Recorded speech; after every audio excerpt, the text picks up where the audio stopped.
तुम्हारी यात्रा शुभ हो।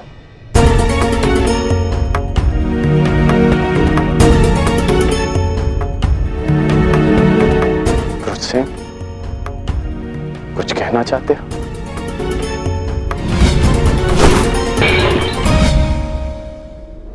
हाँ, वो आप वो आप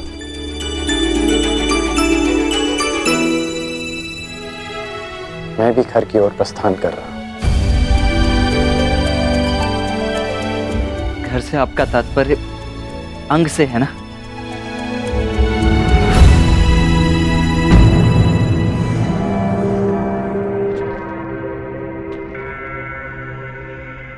या हस्तिनापुर के राजभवन से?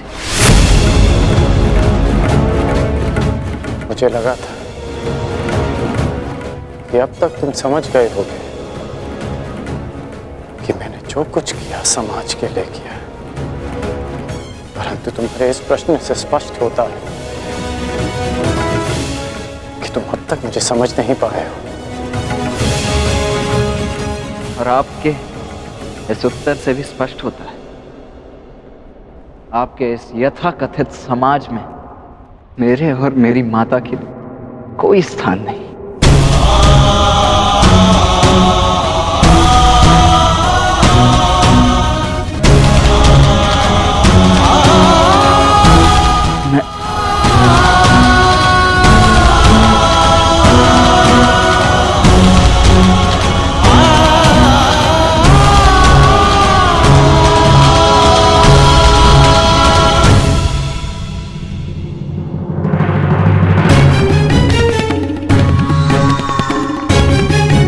पुत्र कर्ण, मैं कब से तुम्हें ही खोज रहा था। पुत्र पुत्र, आपका यह संबोधन स्पष्ट करता है कि आप फिर से किसी योजना के साथ आए हैं। क्यों कर्ण? क्या मैं सदा बुरा ही सोचता हूँ? मानता हूँ कि हमारी सोच में भिन्नता है। मानता हूँ कि दुर्योधन के पास जब जब भी मैंने कोई प्रस्ताव रखा तो तुम उसके विरुद्ध रहे, जानता हूं मैं। परंतु कर्ण, हमारी सोच में एक समानता भी है, और वो ये कि हम दोनों दुर्योधन का भला चाहते हैं। और इसी के कारण मैं तुमसे कुछ मांगने आया हूं कर्ण।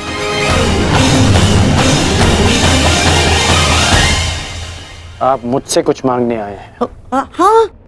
आप भूल रहे हैं कि मैं युवराज दुर्योधन नहीं हूं।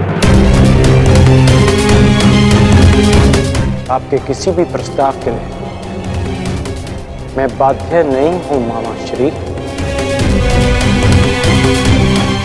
तब भी नहीं जब हस्तिनापुर का भविष्य संकट में हो।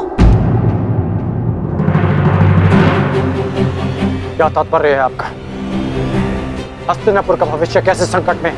कदाचित तुम्हें ज्ञात नहीं है कर्ण, दुर्योधन ने द्वारका जाना अस्वीकार कर दिया है।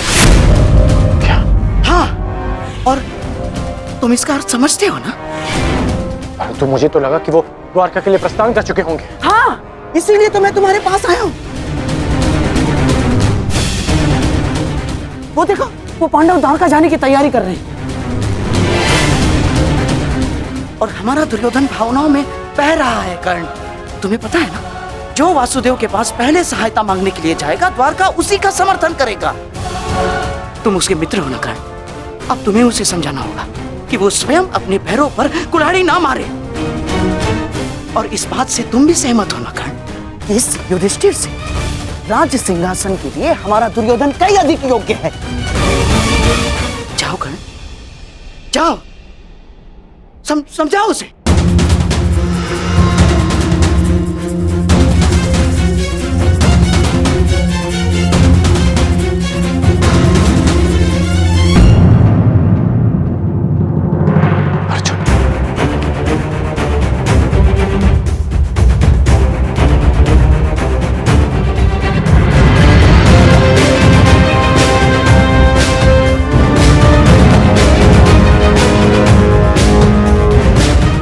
अर्जुन द्वारका के लिए प्रस्थान क्यों कर रहा है?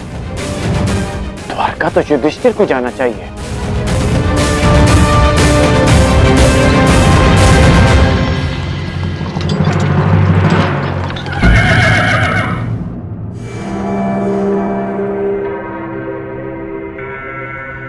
सदा मेरे मार्ग में आने का अभ्यास गया नहीं तुम्हारा।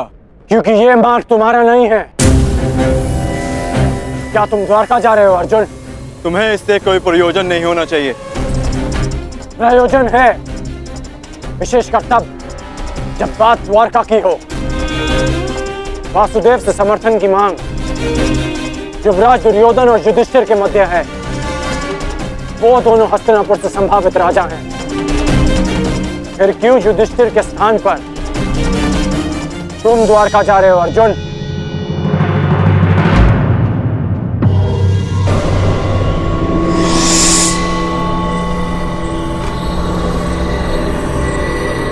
हर जगह छल। वासुदेव के मित्र होने के नाते और उनकी बहन सुभद्रा के पति होने के नाते तुम वासुदेव का समर्थन चाहते हो ताकि तुम्हारा पलड़ा भारी हो जाए।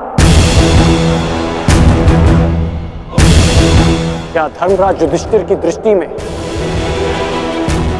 यह अधर्म उचित है? क्या धर्म युद्ध में सहायता के लिए एक संबंधी का लाभ उठाना उचित है? क्या तुम्हारे ज्येष्ठ ने यही सिखाया तुम्हें अर्जुन? सावधान कर!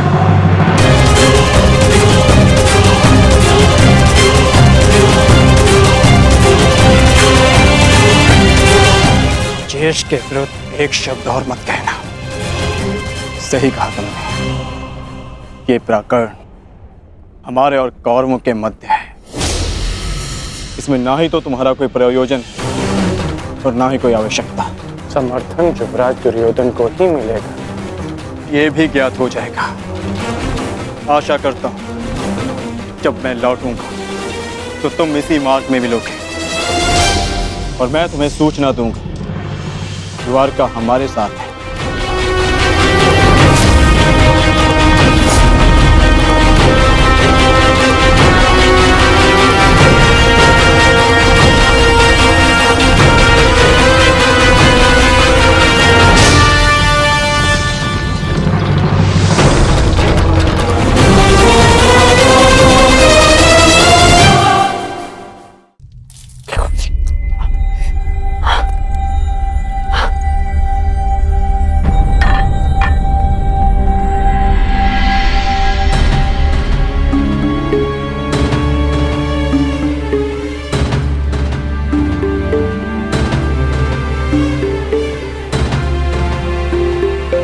तुमने मुझे देखकर मुस्कुराया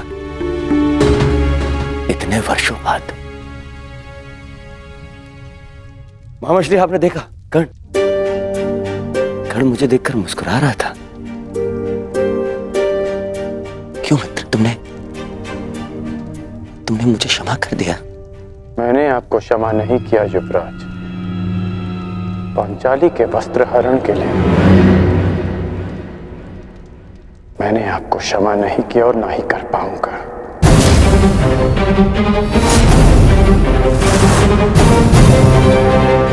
फिर क्यों? क्योंकि इस समय मैं उस दुर्योधन के समक्ष नहीं खड़ा जिसने वो अधर्म किया था। आज मैं उस पिता के समक्ष खड़ा हूं जिसने अपनी पुत्री की प्रसन्नता के लिए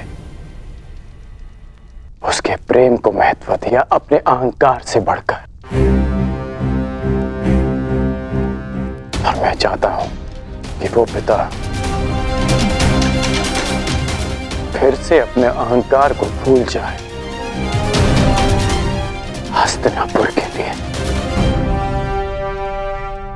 मैं कुछ समझा नहीं मित्र। आपको द्वारका जाना होगा युवराज, वासुदेव से सहायता मांगने के लिए। अरे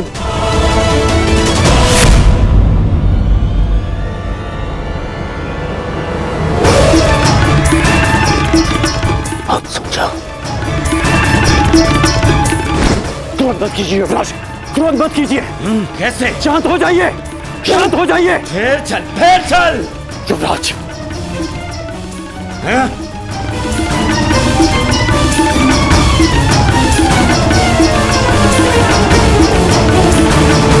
हस्तिनापुर के सिंहासन के लिए मैंने सदा आपको सबसे योग्य माना है युवराज। और मैं चाहता हूं कि यह सिंहासन आप ही का हो, परंतु इसके लिए वासुदेव का साथ बहुत आवश्यक है। मैं पहले ही कह चुका हूं, मैं उस छलिए के समक्ष नहीं झुकूंगा तो नहीं झुकूंगा, बस। वीर वो नहीं होता जो सदा अहंकार में सर उठाए खड़ा रहे। वीर वो होता है जो सर झुकाकर भी अपना उत्तरदायित्व पूरा करे। कैसा उत्तरदायित्व? उत्तरदायित्व आपकी पुत्री का, आपके पिता का, हस्तिनापुर की सेना का, उसकी प्रजा का, इन सब का उत्तरदायित्व आपके अहंकार से कहीं बढ़कर है युवराज। यदि हमें वासुदेव का समर्थन नहीं मिला तो इस युद्ध को जीतना असंभव होगा।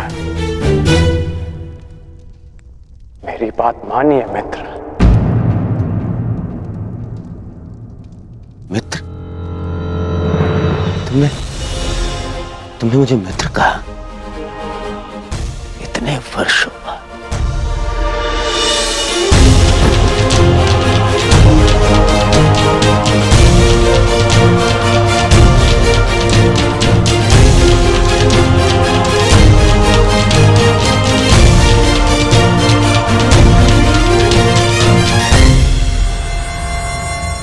अब और कुछ नहीं चाहिए। मैं आज बहुत प्रसन्न हो गया मित्र। सारा कलेश हर लिया तुमने, तुम्हारे इस एक शब्द ने। तुमने मुझे गले लगा लिया मित्र। अब तुम अपना अभिमान क्या, मैं अपना प्राण भी दे दूंगा। तुम बोलो मित्र, तुम चाहते हो मैं द्वारका जाऊं? अब मैं द्वारका जाऊंगा। एक बात स्मरण रखना मित्र, हमें वासुदेव का समर्थन पाना है, अन्यथा आगे बढ़ना बहुत कठिन होगा।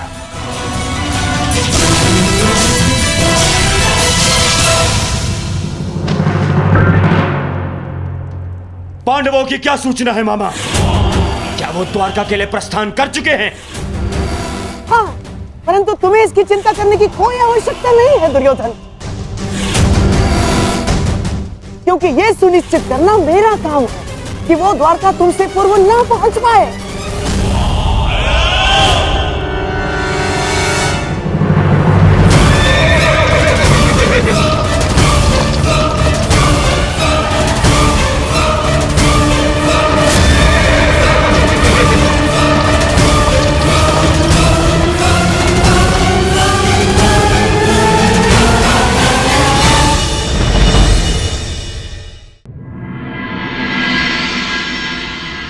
द्वारकाधीश वासुदेव कृष्ण की, वासुदेव पुत्र सांब की, कुलवधू लक्ष्मणा की, द्वारकाधीश वासुदेव कृष्ण की, वासुदेव पुत्र सांब की, कुलवधू लक्ष्मणा की। समझ गए ना सब? भोजन में केसर भात और राजभोग अवश्य बनना चाहिए, ठीक है?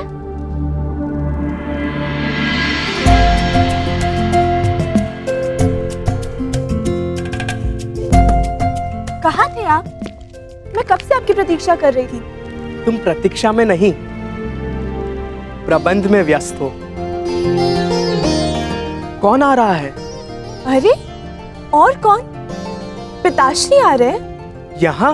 हाँ, वो विराटनगर में ससुरश्री ने घोषणा की थी ना कि युद्ध में समर्थन की मांग के लिए सबको द्वारका ही आना होगा, तो इसलिए पिताश्री यहाँ समर्थन मांगने आ रहे हैं। समर्थन?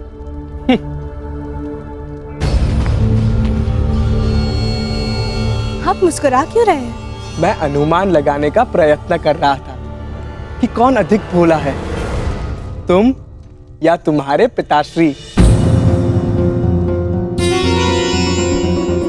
मैं कुछ समझी नहीं। वही तो समस्या है।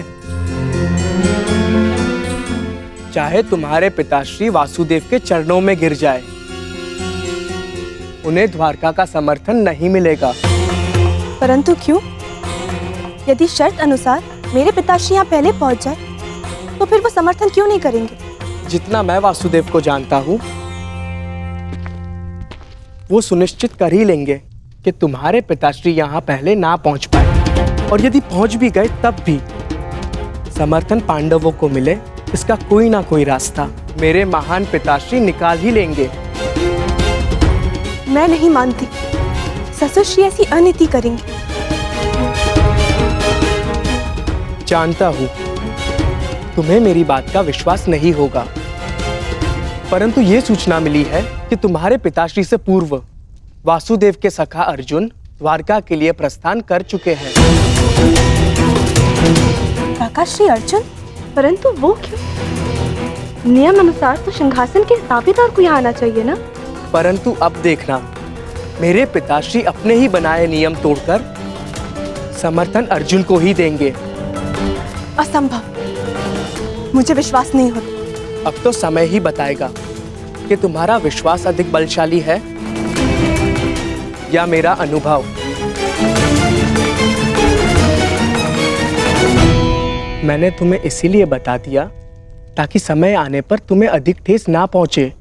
अब चलो, अब रीति अनुसार तुम्हें अपने ससुर श्री, जिन्हें तुम भगवान समझती हो, उन वासुदेव के पांव धोने हैं। चलो।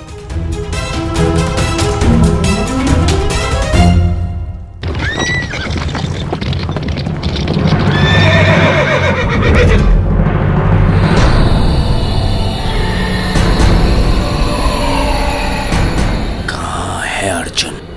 इतने कम समय में इतना आगे निकल गया कि दिखाई नहीं दे रहा है।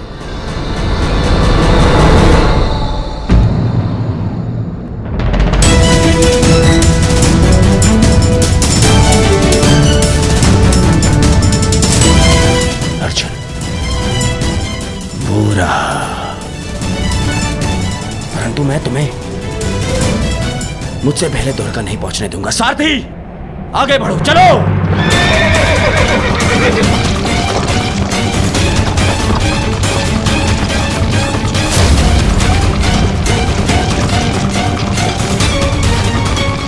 समझ में नहीं आ रहा कि कैसे इससे आगे निकलो।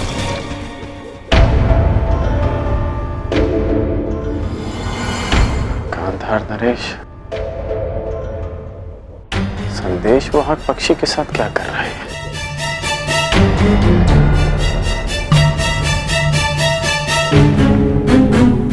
फिर किसी छल की योजना बना रहे हैं मामा श्री? ना ना, एक छल के उत्तर देने का प्रयास कर रहा हूं केवल, जो पांडवों ने किया है। आ जाओ।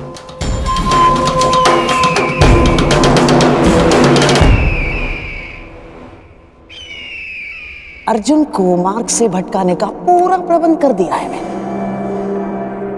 अब द्वारका सबसे पहले तुम्हारा मित्र ही जाएगा।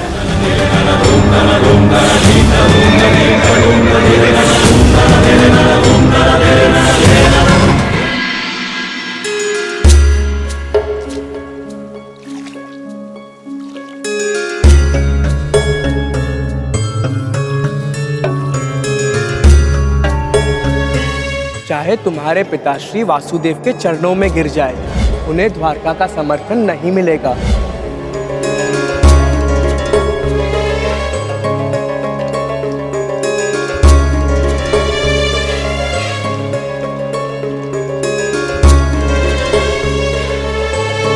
पात्र का जल छलक रहा है लक्ष्मणा।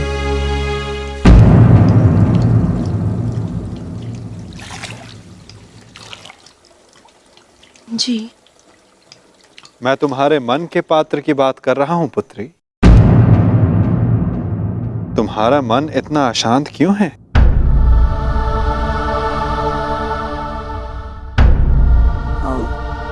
ससुर जी, वो मैं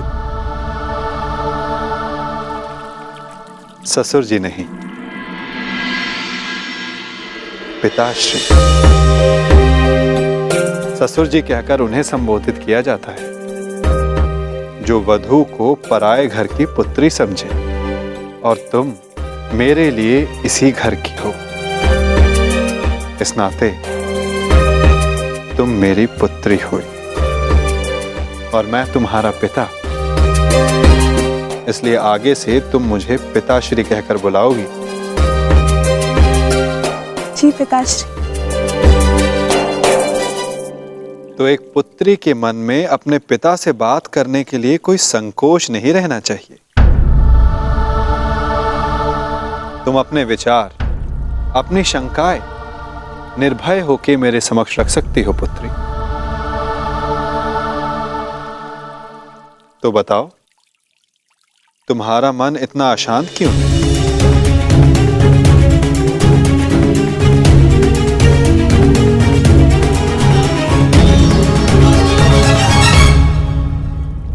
मैं जो भी कहूंगी स्पष्ट कहूंगी।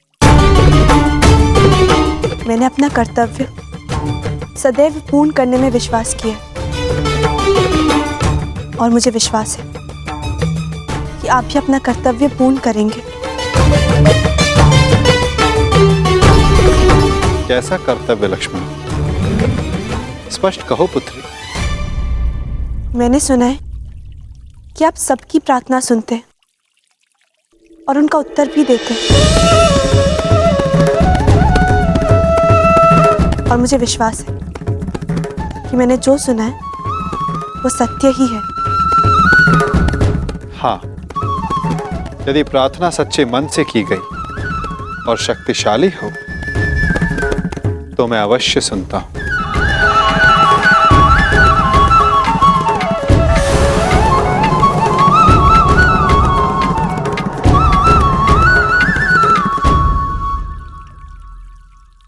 प्रतीत होता है कि ये स्थान इस भारी वार्ता के लिए उपयुक्त नहीं है। तुमने द्वारका के राजभवन के उपवन देखे? बड़े सुंदर हैं। आओ, मैं तुम्हें उपवन विहार करवाता हूं। सात्विक शीघ्रता करो।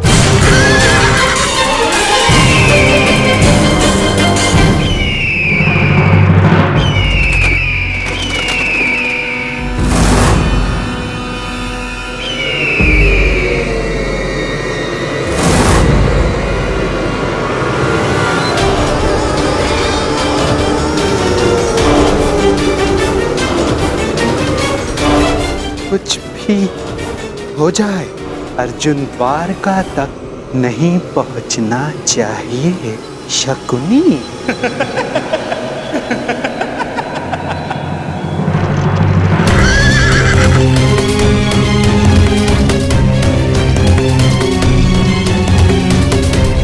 द्वारका का ध्वज अर्थात मैं वासुदेव के निकट हूं, द्वारका के निकट।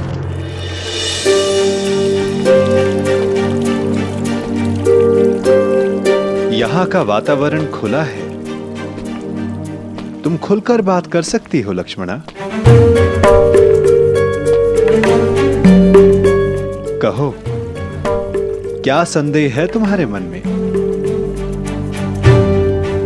संदेह है कि आप समर्थन के लिए पिताश्री को नहीं चुनेंगे। मन नहीं मानता, परंतु आज तक जो भी हुआ, जब उसे देखती हूँ तो मस्तिष्क में प्रश्न उठता है कि आप पक्षपात तो नहीं करेंगे। कैसा पक्षपात पुत्री?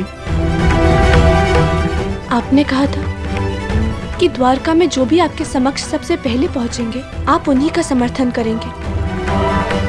तो यदि पिताश्री पांडवों से पूर्व आपके समक्ष आ जाए तो आप उन्हीं का समर्थन करेंगे ना, उन्हीं को चुनेंगे ना?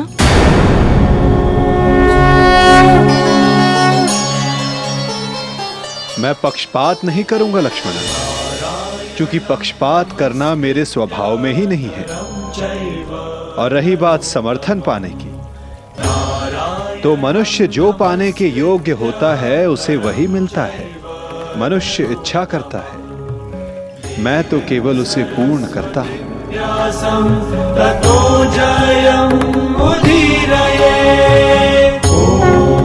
प्रतीत होता है कि तुम्हें तुम्हारे प्रश्न का उत्तर अभी तक नहीं मिला। कोई बात नहीं, मैं तुम्हें थोड़ा समय और देता हूं, और एक और अवसर भी। आशा है तब तुम्हें मेरे उत्तर का अर्थ समझ आ जाएगा। और एक बात सदा याद रखना लक्ष्मणा, पहले मैं नहीं चुनता, लोग मुझे चुनते हैं। चलो अभी के लिए इस वार्ता को यहीं रोक देते हैं, क्योंकि मुझे एक महत्वपूर्ण कार्य के लिए जाना है। तब तक तुम मेरे उत्तर का अर्थ समझने का प्रयास करो।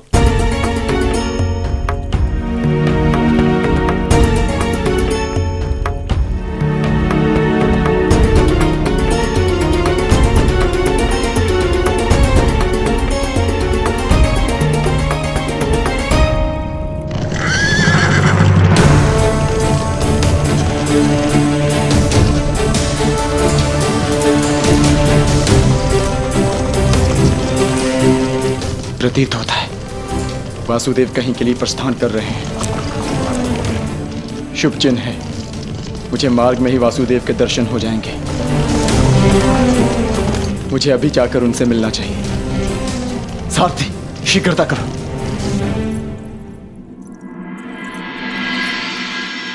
ससुर श्री इस समय अचानक कहाँ चले गए? यदि पिताश्री आ गए तो फिर क्या होगा?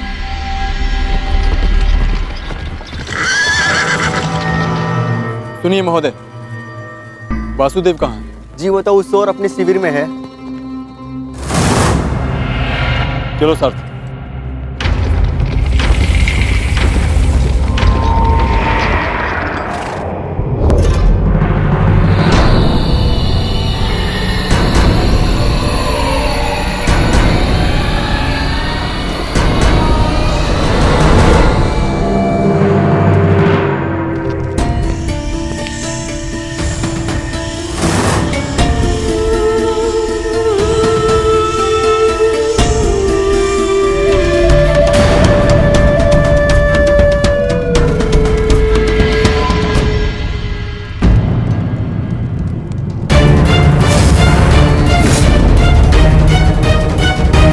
वासुदेव,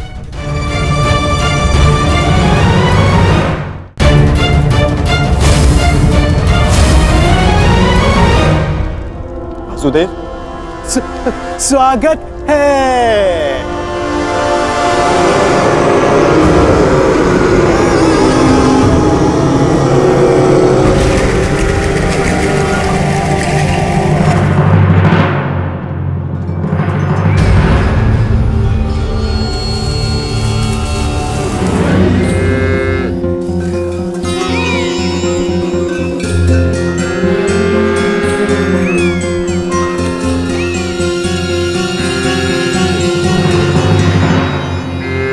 पिताश्री,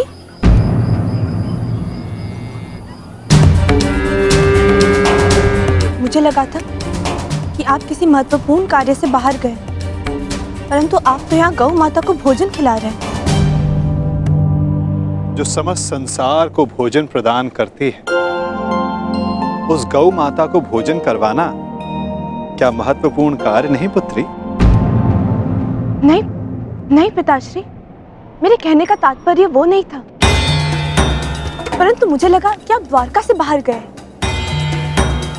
मैंने कहा था कि मैं किसी महत्वपूर्ण कार्य के लिए जा रहा हूं, ये नहीं कि मैं बाहर जा रहा हूं। हमें सदा वहां होना चाहिए जहां हमारी आवश्यकता हो, फिर चाहे वो द्वारका के अंदर या फिर द्वारका के बाहर किसी स्थल पर। स्वागत है प्रिय अर्जुन। मैं हूं वासुदेव, पौंड्रक वासुदेव।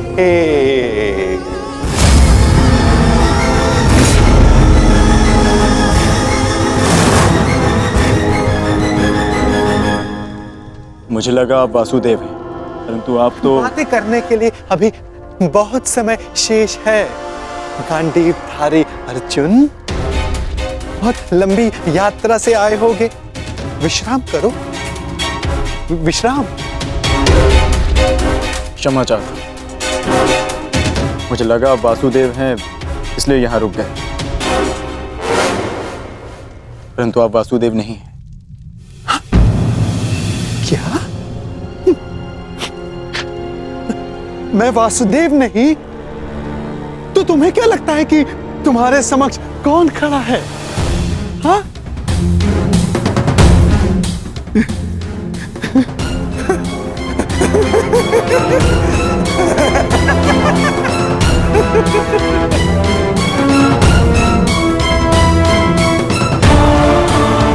क्या हुआ अर्जुन? इतने असमंजस में क्यों हो? तुम्हारे मुख पर ये व्यथा क्यों? प्रतीत होता है कि तुमने अब तक मुझे नहीं पहचाना। मैं ही देव हूं इस वसुंधरा का, इसीलिए मैं ही वासुदेव हूं। नहीं, तुम वासुदेव नहीं हो सकते। चाल ढाल मुका करती वही है, परंतु ना जाने क्यों मुझे ऐसा प्रतीत होता है जिनकी खोज में मैं यहां आया हूं, तुम वो वासुदेव नहीं हो। क्या? तो क्या मैं असत्य बोल रहा हूं? छल कर रहा हूं तुम्हारे साथ? हाँ?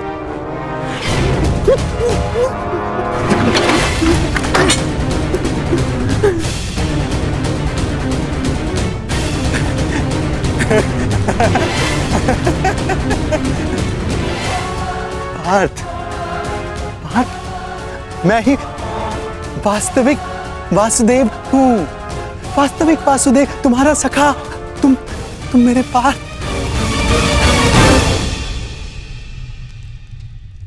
परंतु तुमने मुझे पहचाना नहीं। बहुत पीड़ा हुई मेरे हृदय को। परंतु इसमें तुम्हारा कोई दोष नहीं, कोई दोष नहीं तुम्हारा अर्जुन, कोई दोष नहीं। इसमें दोष है तो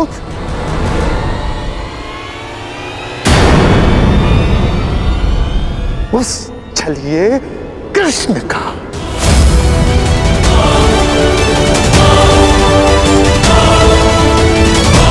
जिसने तुम्हारे जैसे ना जाने कितने भोले भाले लोगों को ठगा है, छला है, तुम्हें छला है। परंतु तुम भाग्यशाली हो पार्थ, जो तुम मुझसे मिले, वास्तविक वासुदेव से। हाँ, मैं ही वास्तविक वासुदेव हूं। जब समस्या उलझन बनकर मन मस्तिष्क पर हावी हो जाए तो उचित यही होता है कि उसे कुछ समय के लिए भुला दिया जाए। तब वो उलझन स्वयं ही अपने आप को सुलझा लेती है।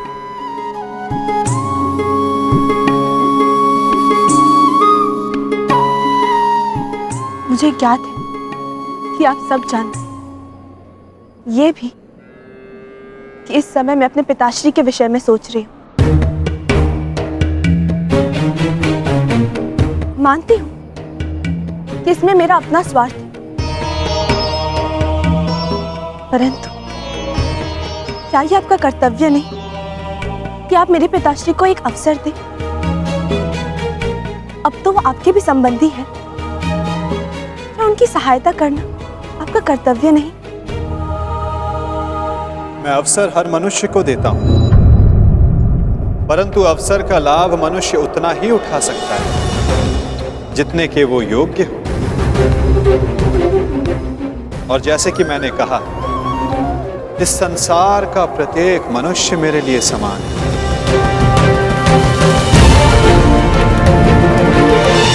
मनुष्य मुझे चुनता है, मैं मनुष्य को नहीं चुनता। जो भी मनुष्य मेरे समक्ष निरपराध और निर्दोष मन से आएगा, मैं उसी का पक्ष चुनूंगा। मैं ही तुम्हारा उद्धारक हूं। मैं ही तुम्हें जीवन का मार्ग दिखाऊंगा। बस अंतर केवल इतना है बात कि कृष्ण के पास मेरा सुदर्शन चक्र है जो उसने मुझसे हथिया लिया था। मुझे बस वो सुदर्शन चक्र चाहिए अर्जुन, जिस पर आरंभ से मेरा अधिकार था। हथिया लिया उसने।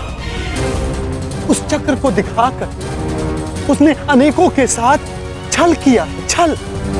बस वो सुदर्शन चक्र मुझे मिल जाए, फिर सब कुछ मेरे अधीन होगा पार्थ अर्जुन, सब कुछ, क्योंकि मैं ही असली वासुदेव हूं। सारा विश्व जान जाएगा कि पुंडरक वासुदेव ही सारे विश्व का वास्तविक रचयिता है, भगवान है, ईश्वर है। वो छलिया कृष्ण नहीं है, मैं ही हूं अर्जुन, मैं ही हूं। और वो छलिया कृष्ण ढोंगी है, पाखंडी है, छलिया है ना अर्जुन, है ना? ये तो निश्चित है, ये वासुदेव ने, परंतु फिर इसने वासुदेव की पोशाक क्यों धारण की है?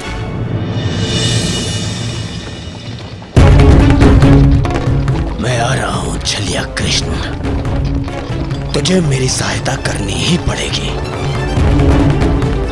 मैं आ रहा हूं।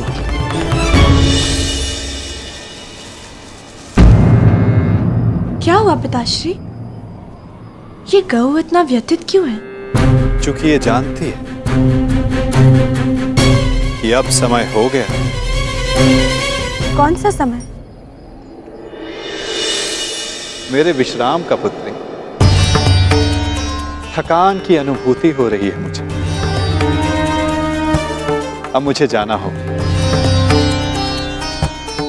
मुझे उस समय वासुदेव के समीप रहना होगा ताकि उन्हें किसी भी प्रकार का पक्षपात करने से रोक सकूं। मुझे पता है लक्ष्मणा कि तुम्हारे मन में क्या चिंता है, परंतु मेरा विश्वास करो, जो भी मेरे समक्ष प्रथम आएगा मैं उसी का समर्थन करूंगा।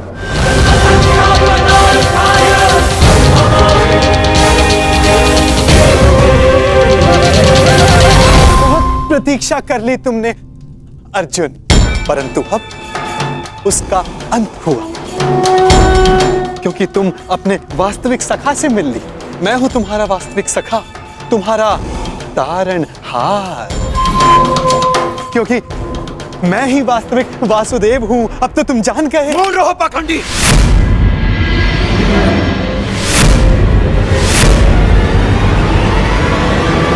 तुम्हें क्या लगता है कि वासुदेव की पोशाक धारण कर लेने से तुम वासुदेव बन सकते हो?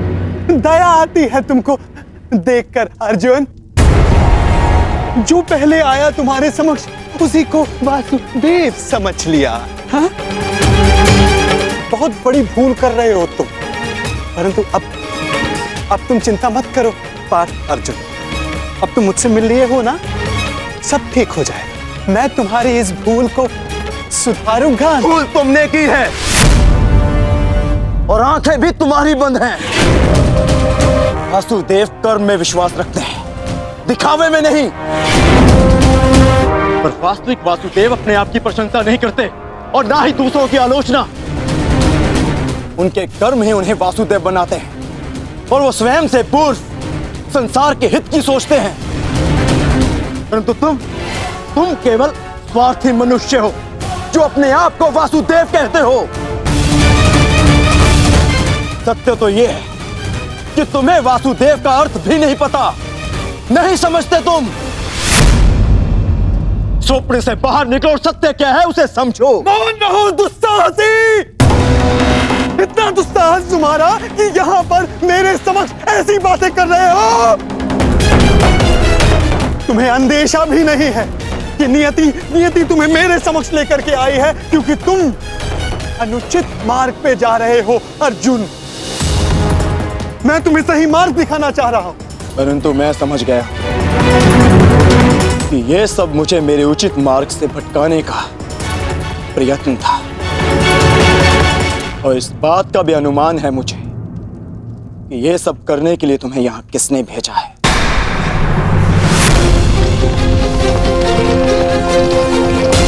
परंतु मेरे और मेरे लक्ष्य के मध्य कोई नहीं आ सकता, कोई नहीं।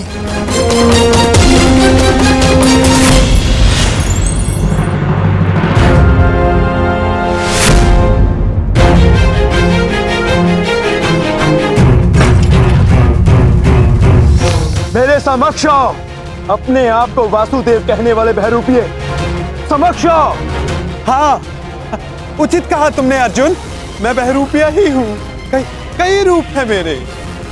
माखन चोर, कान्हा, बंसीधर और रणछोड़।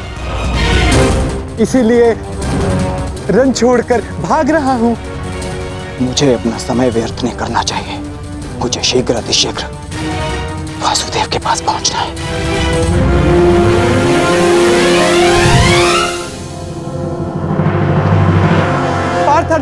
पार्थ अर्जुन कहाँ जा रहे हो? अर्जुन मुझे छोड़कर कहीं नहीं जा सकते अर्जुन।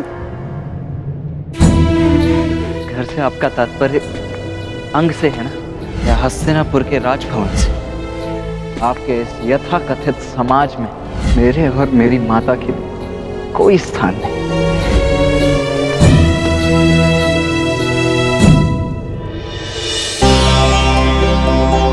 आइए पिताश्री, आपका स्वागत है।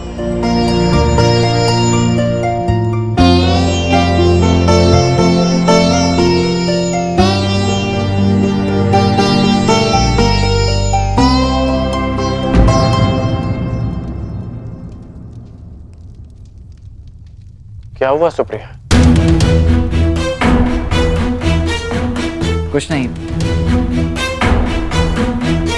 मैंने अभी जो इन्हें निर्णय सुनाया है ये उसी की प्रतिक्रिया है। कैसा निर्णय?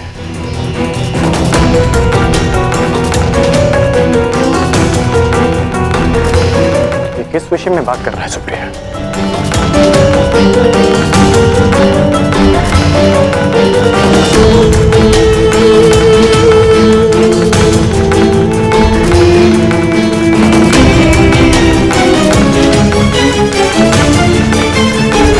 सुप्रिया, पिताश्री, वो कुछ नहीं कह पाएंगी, परंतु मैं बताता हूं।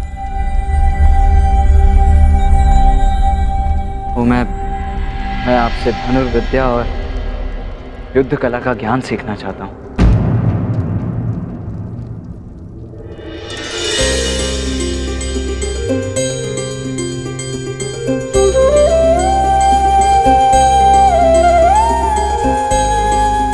बस इतनी सी बात।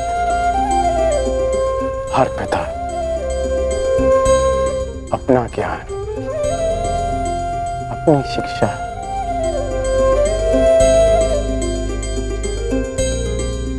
अपनी संतान को देना चाहता। मुझे बहुत प्रसन्नता होगी तुम्हें सिखाकर।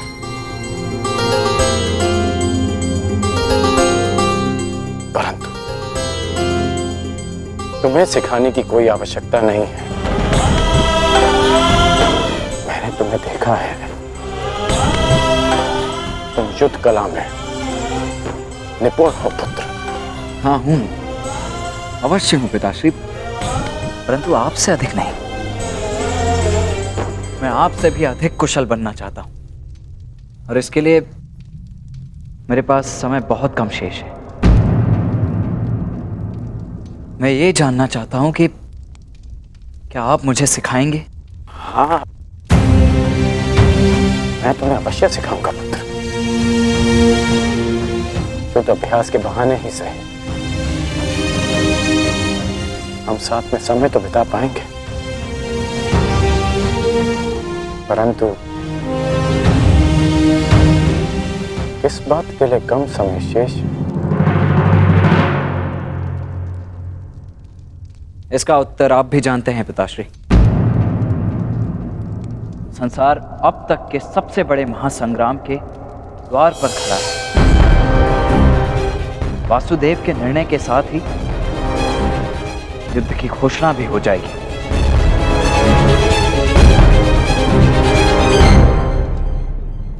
ठहरो पार्थ, ठहरो।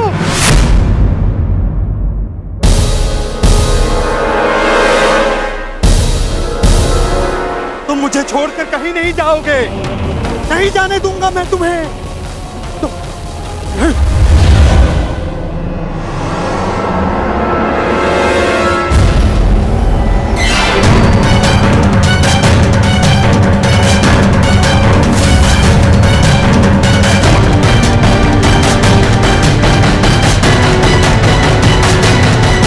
कहीं नहीं जाने दूंगा तुमको।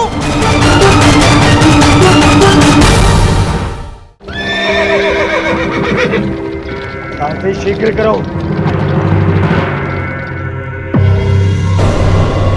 तुम्हारा इस युद्ध से क्या संबंध है? एक योद्धा का युद्ध से वही संबंध होता है जो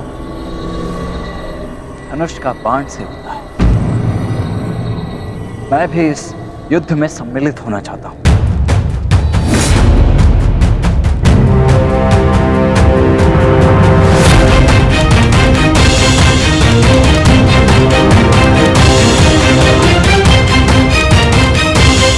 इसीलिए तुम मुझसे परीक्षण लेना चाहते थे? हाँ, क्यों? एक योद्धा होने के नाते क्या आपको ऐसा नहीं करना चाहिए? करना चाहिए, मुझे ऐसा करना चाहिए। देखो पुत्र, मैं तुम्हारे निर्णय का बहुत सम्मान करता हूं। मुझे तुम पर गर्व है, परंतु पिताश्री, इस किंतु परंतु इसके लिए अब कोई स्थान शेष नहीं है। मैं अपना निर्णय ले चुका हूं और अपना पक्ष भी चुन चुका हूं। तुम अपना पक्ष भी चुन चुके हो? हाँ, जिस ओर मेरा मित्र साम होगा। पिताश्री, मैं जानता हूं ये युद्ध अनेक लोगों की बलि लेने वाला है, इसीलिए मैं चाहता हूं कि मेरे मित्र साम को जब मेरी आवश्यकता तब मैं उसके साथ उसकी सहायता के लिए उपस्थित प्रस्तुत हूं। और आपने तो सदा मित्र धर्म निभाया है, निभाया है ना? तो आशा है कि आप मेरे मित्र धर्म के आड़े नहीं हैं।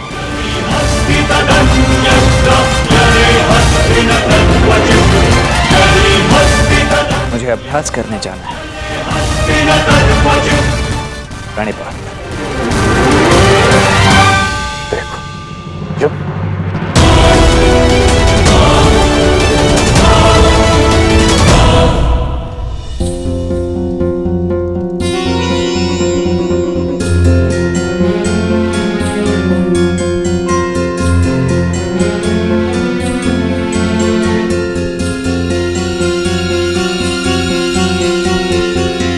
रहने दो पुत्री, तुम एक राजकुमारी, तुम्हें इतना परिश्रम करने का अभ्यास नहीं है, थक जाओगी। नहीं पिताश्री, आप चिंता मत कीजिए, मैं कर लूंगी।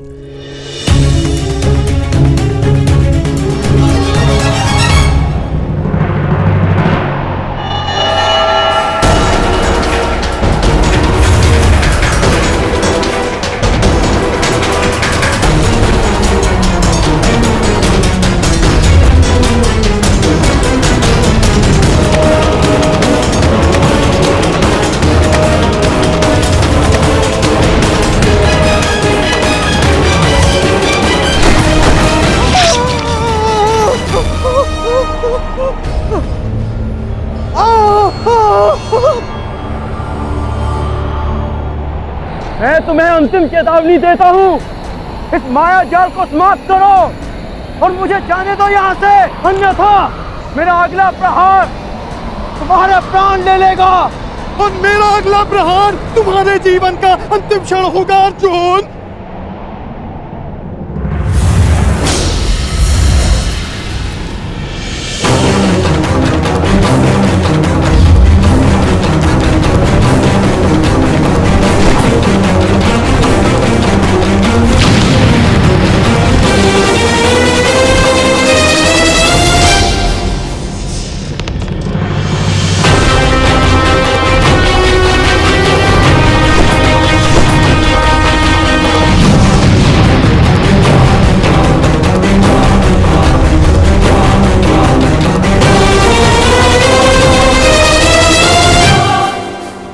ठीक है, तुम मुझे अपना आराध्य नहीं मानते ना, सही।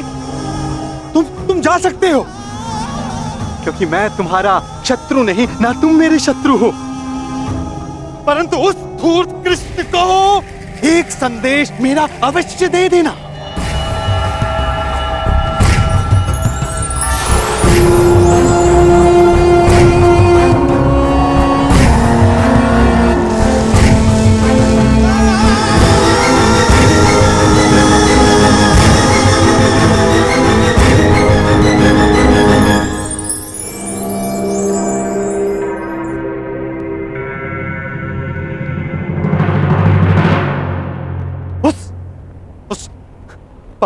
पाखंडी कृष्णा को ये उपहार दे देना, समझ जाएगा।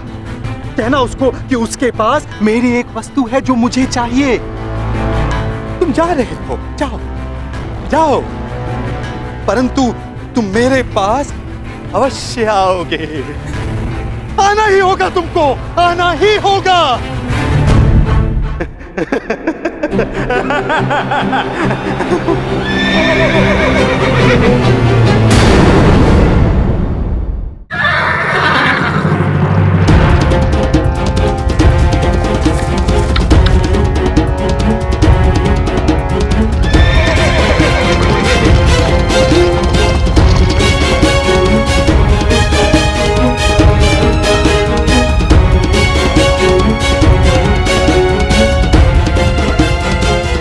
प्रतीत होता है कि अर्जुन अब तक द्वारका नहीं पहुंचा।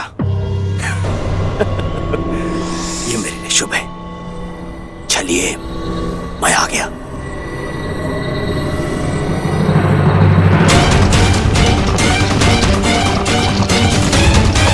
और शीघ्रता करो सारथी।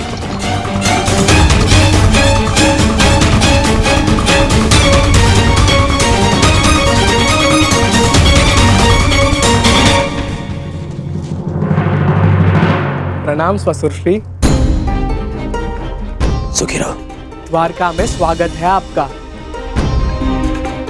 आपको मैं बधाई अवश्य दूंगा कि पांडवों से पूर्व आप द्वारका पहुंच गए, परंतु भय इस बात का लग रहा है कि आपके लौटने पर इस बात का दुख ना मनाना पड़े कि आपके सारे प्रयत्न बेकार जाएंगे। मैं जानता हूं मेरे पिता जो करने वाले हैं, परंतु आश्चर्य इस बात का है कि पिछले अनुभव को देखते हुए भी आप उनसे समर्थन मांगने के यहाँ कैसे आ गए। भूल रहे हो साम, तुम्हारे पिता ने समस्त विराट नगर के समक्ष ये वचन दिया था कि जो भी उनके पास पहले पहुंचेगा उनका समर्थन उसी को मिलेगा।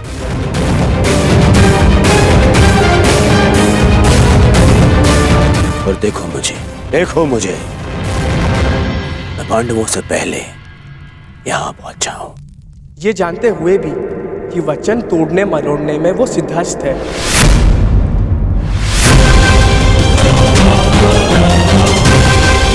उस सब बात में पहले मुझे केवल इतना बताओ कि तुम्हारे पिता इस समय कहाँ पे हैं? मुझे उनसे अभी मिलना है। इस समय वो विश्राम कर रहे हैं। मुझे विश्वास है इसमें भी उनकी कोई चाल है। कहाँ है तुम्हारे पिता का विश्राम कक्ष?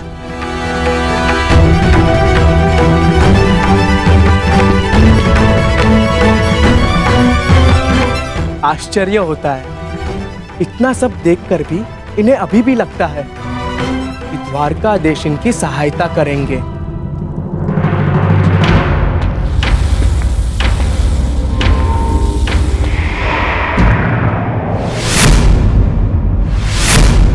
दुर्योधन का रथ! हे ईश्वर, कहीं माधव ने उसे समर्थन का वचन तो नहीं दे दिया?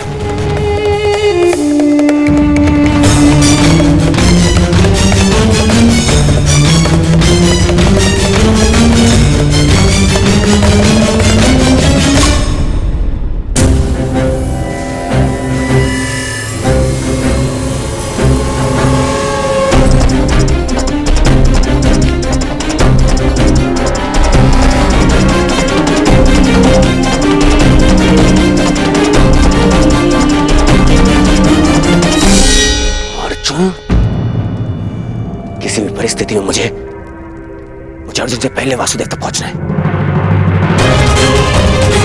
वासुदेव कहाँ है? वो अपने कक्ष में विश्राम कर रहे हैं।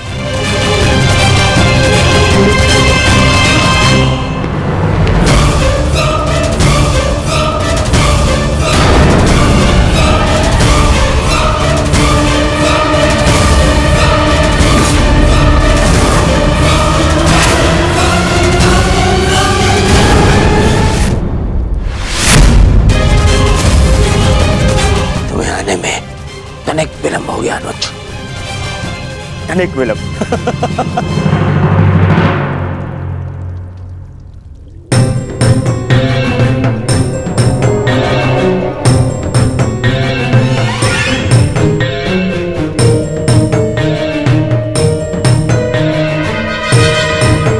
ये चलिए तो सो रहा है,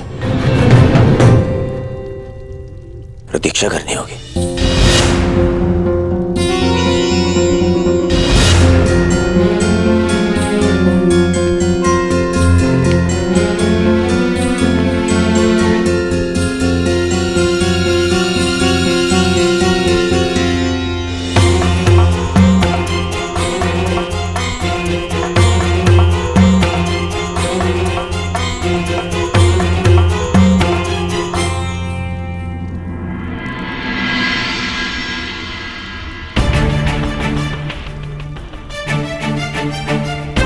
माधव विश्राम कर रहे हैं,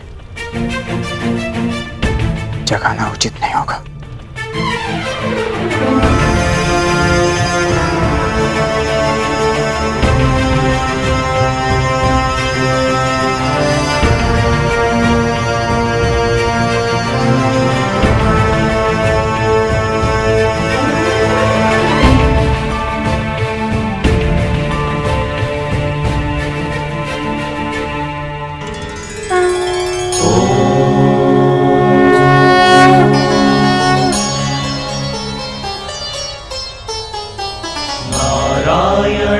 नमस्कृत्य नरं चैव नरोत्तमम्। अरे अर्जुन, एक वर्ष किन्नर क्या रहे, तुम तो क्षत्रियों के लक्षण ही भूल गए। केवल समर्थन पाने के लिए तुम क्षत्रिय कुल का अपमान कर रहे हो। तुम तो धरा पर बैठ गए ऐसे। जो इस धरा के स्वामी हैं, उनके समक्ष ब्राह्मण क्या और क्षत्रिय क्या।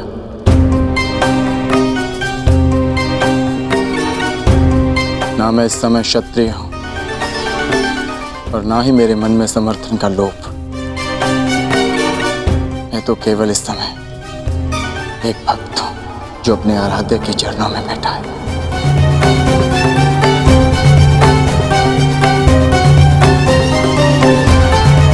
बैठो बैठो।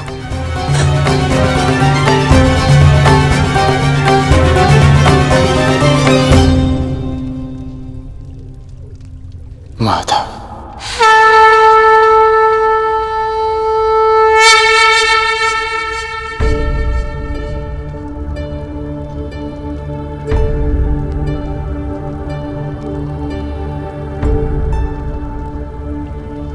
कब आए पार्थ?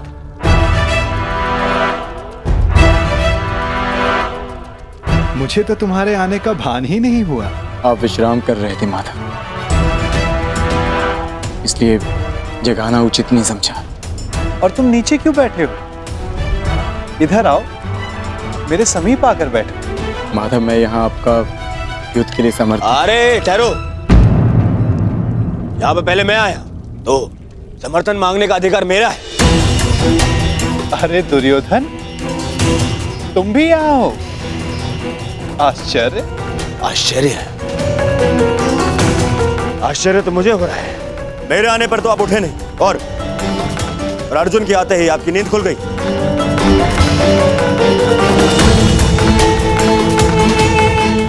वासुदेव, मैं यहाँ अर्जुन से पूर्व उपस्थित हुआ हूं, इसलिए समर्थन मांगने का अधिकार पहले मुझे मिलना चाहिए।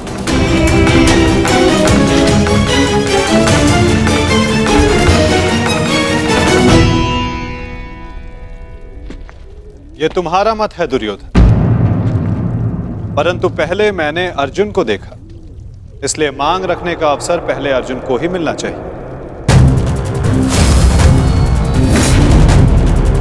यही धर्म है। परंतु नियम यह था वासुदेव कि जो द्वारका पहले पहुंचेगा, आपका समर्थन उसी को मिलेगा। और मैं अर्जुन से पहले यहां उपस्थित हुआ हूं।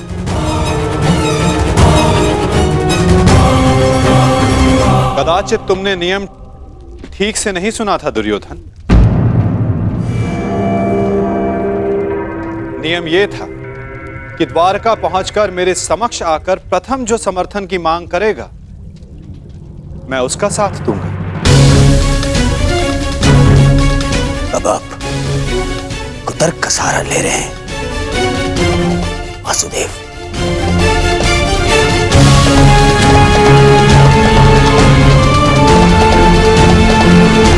जानता था मैं कि आप पक्षपात अवश्य करेंगे। आरोप मत लगाओ माधव पर।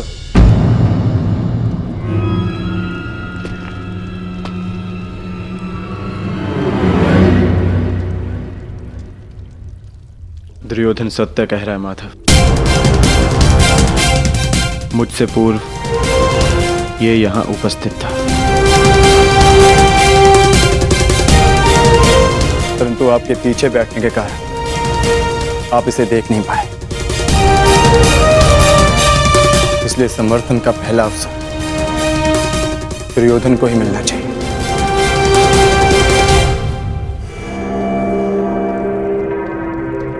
कुछ समझ में आया दुर्योधन? कुछ मांगने के लिए अहंकार नहीं, विनम्रता होनी चाहिए।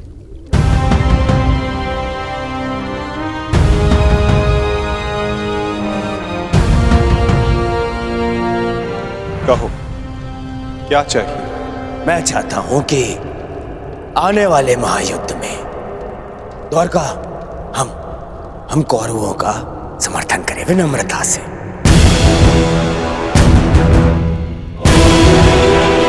अपनी मांग पर अडिग हो? हाँ, अडिग हूं। मेरी यही मांग है। मैं चाहता हूं कि महायुद्ध में द्वारका हम कौरवों का समर्थन करें। ठीक है, तथास्तु।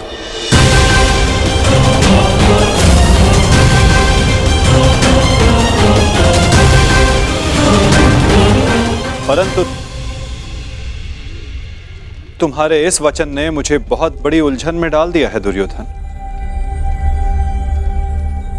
अब मुझे हस्तिनापुर के साथ साथ इंद्रप्रस्थ की भी सहायता करनी होगी। असंभव! क्या असंभव है? ये पक्षपात है। परंतु तुमने यही तो मांगा है गांधारी नंदन। मैंने वचन बोलने से पूर्व अपने मन की तुला पर उन वचनों को तौल लेना चाहिए दुर्योधन।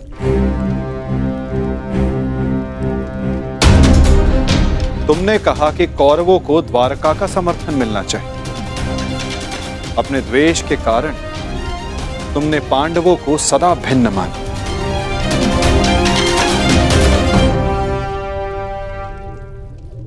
परंतु नीति अनुसार हर कुरु संतान कौरव है और पांडव भी उसी कुरु वंश के हैं जिसके लिए तुमने सहायता की मांग रखी है।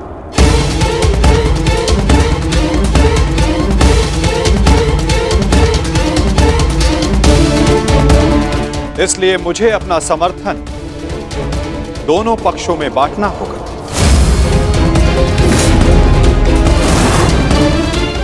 इसलिए मुझे अपना समर्थन दोनों पक्षों में बांटना होगा।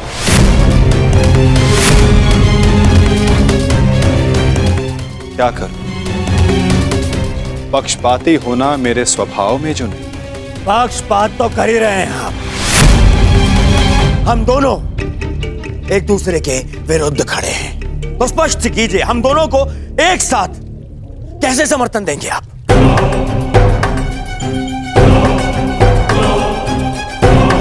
या ये भी आपका कोई छल है?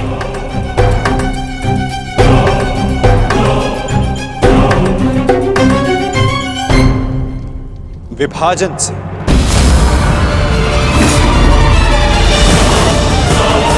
पहली बार युद्ध को टालने के लिए मैंने विभाजन का सहारा लिया था और इस बार युद्ध में सम्मिलित होने के लिए विभाजन करूंगा। मैं द्वारिका की शक्ति को 2 भागों में विभाजित करूंगा।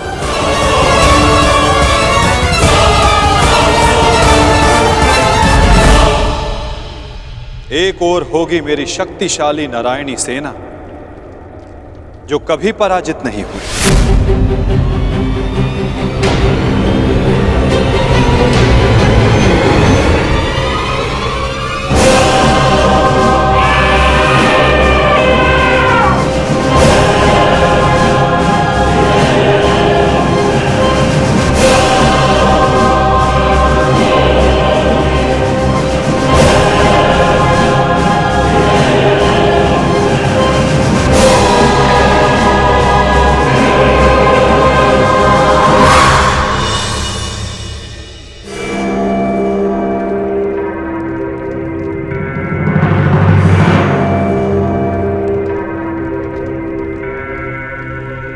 और दूसरी ओर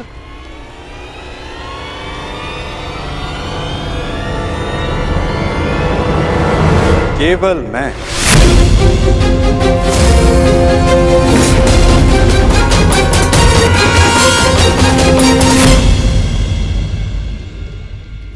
अकेला और निहत्था।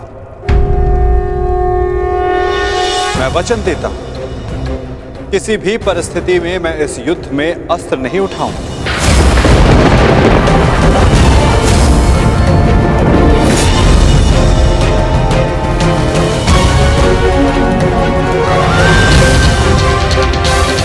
ना ही धनुष, ना गदा, ना खड़ग,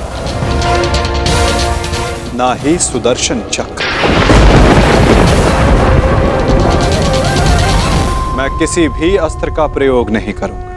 क्या आप युद्ध में अस्त्र नहीं उठाएंगे? हाँ दुर्योधन, सही सुना तुमने।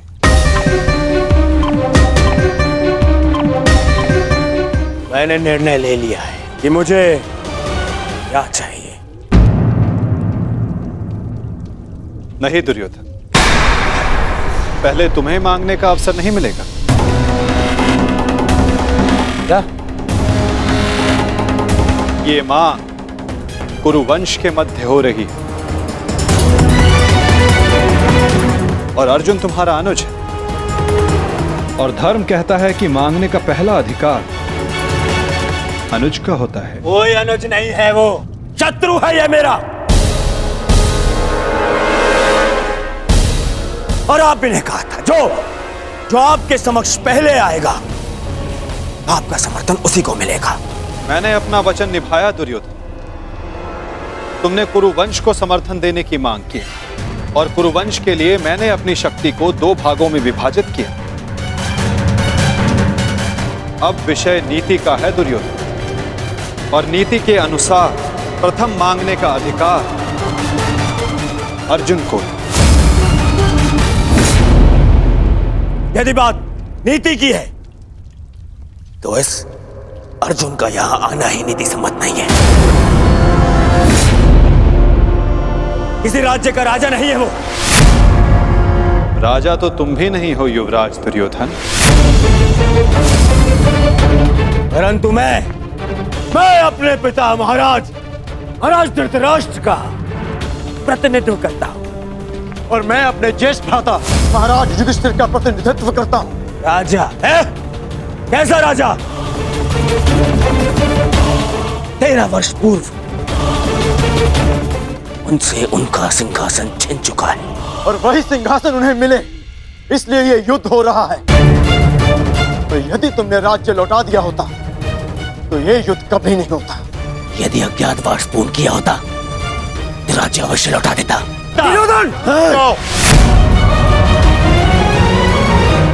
शांत हो जाओ तुम दोनों। ये मत भूलो कि तुम दोनों यहाँ अतिथि हो, और अतिथि की मर्यादा होती।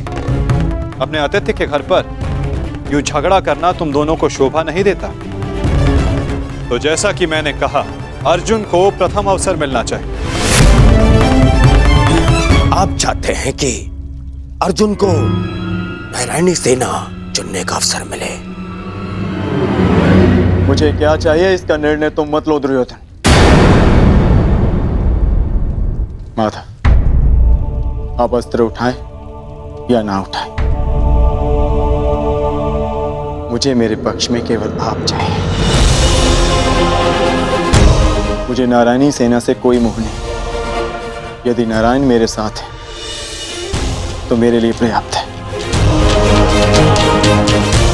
मुझे आपकी सेना का नहीं, आपका समर्थन चाहिए।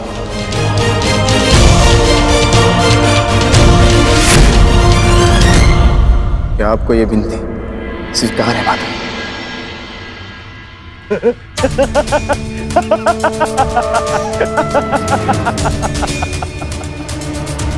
अब समझा मैं। ये 12 वर्ष के वनवास ने तुम्हारा क्षत्रिय गुण ही नहीं, तुम्हारी बुद्धि भी हर ली है। मूर्ख। स्वयं मेरे गले में विजयश्री की माला पहना दी तुमने तो स्वयं अपनी पराजय का मार्ग चुन लिया। इतनी विशाल शक्तिशाली अपराजय सेना को ठुकराकर, और तुमने चुना निहत्थे कृष्ण को, जो अब कदाचित स्वयं की रक्षा भी नहीं कर पाएगा युद्ध में। दिख रहा है मुझे कि कैसे तुम 5 पांडवों के शवों पर अट्ठास मारकर उत्सव मना रहा हूं मैं।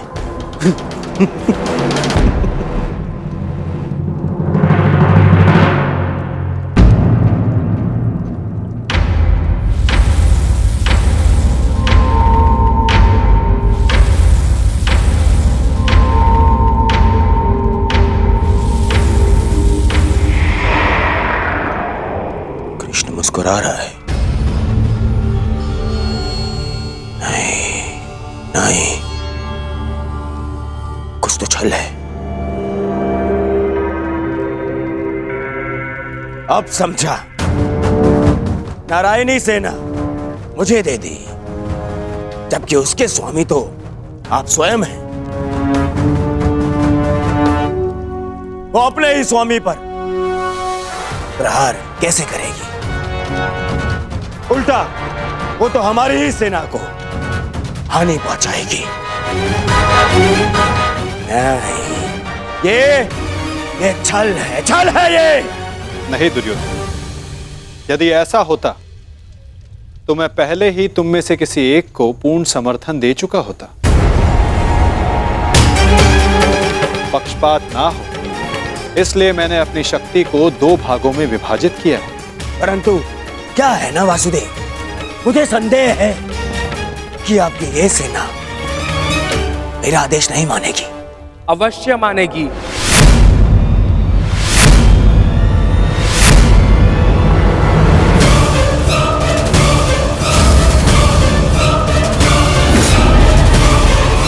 क्योंकि मैं नारायणी सेना का नेतृत्व करूंगा। वसुर श्री